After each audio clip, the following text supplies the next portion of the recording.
បាទជំរាបសួរទៅដល់ពុកម៉ែបងប្អូនមិត្តភ័ក្តិទាំងអស់គ្នាបាទថ្ងៃនេះចង់បង្ហាញទេសភាពបាទទេសភាពវាគឺអស់ទាស់តែម្ដងបងប្អូនយើងនេះបាទនេះបងប្អូននៅខាងក្រោយនិយាយពីមើលដាច់កតុយភ្នែកបងប្អូនហើយឥឡូវតោះខ្ញុំចង់ថតឲ្យបងប្អូនមើលបាទអានេះគេហៅមិនមែនហៅថាបឹងឈូកចូលលក្ខណៈស្រែឈូកទេបាទតោះឥឡូវចង់ដឹងទិដ្ឋភាពស្រស់ស្អាតយ៉ាងណាបាទសូមអញ្ជើញតាមដានខ្ញុំថតកាមេរ៉ាក្រោយឲ្យមើលទាំងអស់គ្នាតោះបងប្អូនតោះនេះណែបងប្អូនហើយគួរឲ្យរាជនីគួរឲ្យអីគេហៅថាគួរឲ្យរមនីបងប្អូនហើយឃើញទេបងប្អូន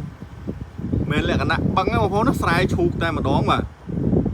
ទរូបភាពនេះគឺតាមបណ្ដោយផ្លូវជាតិលេខ8បាទចុះពីស្ពានព្រែកទំមាក់មកបាទផ្លូវទៅព្រៃវែងស្វាយរៀងបងប្អូនយើងបាទនេះក៏មកជួបទីតាំងកន្លែងនេះបាទចុះពីស្ពានព្រែកទំមាក់មកកើតប្រហែលជាដីប្រហែលជា4-5 គីឡូដីបាទនៅវាលខ្ញុំអត់ស្គាល់ឈ្មោះភូមិឃុំអីទេបាទហើយបងប្អូនហើយក៏អូបក្លិនឈូកបាទអូយស្អាតមែនតែនបាទស្រែឈូកនេះមិនមែនបឹងឈូកទេបាទគេដាំយកផ្លែយកអីចឹងណាបងប្អូនយើងបាទមើលដាច់កតុយភ្នែកតែម្ដងបងប្អូនចូលមកដល់តំបន់នេះអានេះវាលស្រែហ្មងតែគេដាំឈូកស្រែជំរៅអីចឹងណាបាទហើយគប់ជួនជីកាត់ទៅលេងផ្ទះមិត្តភក្តិបងប្អូនក៏ថតឲ្យមើលតែម្ដងនោះដំណើរអ្នកដាំឈូកបងប្អូនអ្នកដាំឈូកគាត់មកមើលខ្ញុំមកថតខ្ញុំអត់អូថាឯងលួចបេះគាត់បងប្អូនចង់ឲ្យបងប្អូនមើលទេសភាពបាទវាលស្រែឈូកមិនបឹងឈូកបងប្អូនណានេះស្អាតស្អាតបងស្អាតទេបាទចង់ថតវីដេអូទេសភាពលក្ខណៈផ្កាឈូកឲ្យមកខាងកើតចុះមកតាមបណ្ដោយផ្លូវជាតិលេខ8ចុះស្ពានព្រៃទំមាក់បងប្អូននេះណាស្អាតនេះហើយមើលផ្លែឈូកបងប្អូននេះស្អាតមិនលេសោចបងប្អូនអង្គុយថត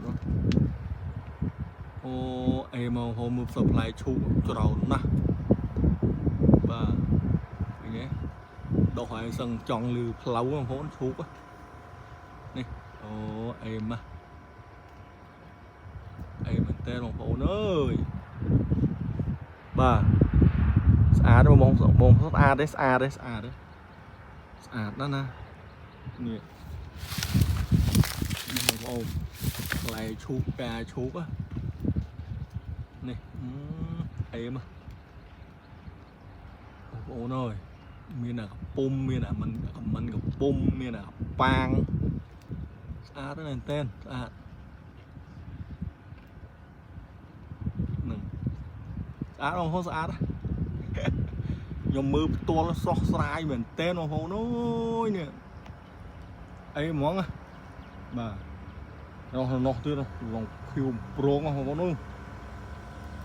អញច្រឡំខៀវប្រងអាពណ៌ផ្កាឈូកពណ៌ផ្កាឈូកស្អាតណាបងប្អូនអើយឥឡូវដូចថាចង់សុំមួយផ្លែនេះសុំមួយផ្លែនេះហ្មងហ្នឹងហើយបានមួយផ្លែនេះបងប្អូនចាំមើលហូបឲ្យបងប្អូនមើល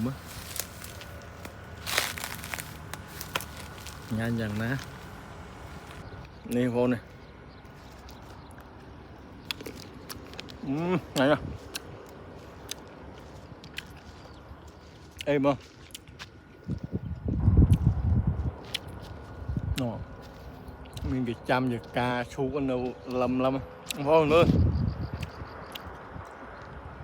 bà con tràn video mìa vẫn năng không chứ complete chui like share like không bà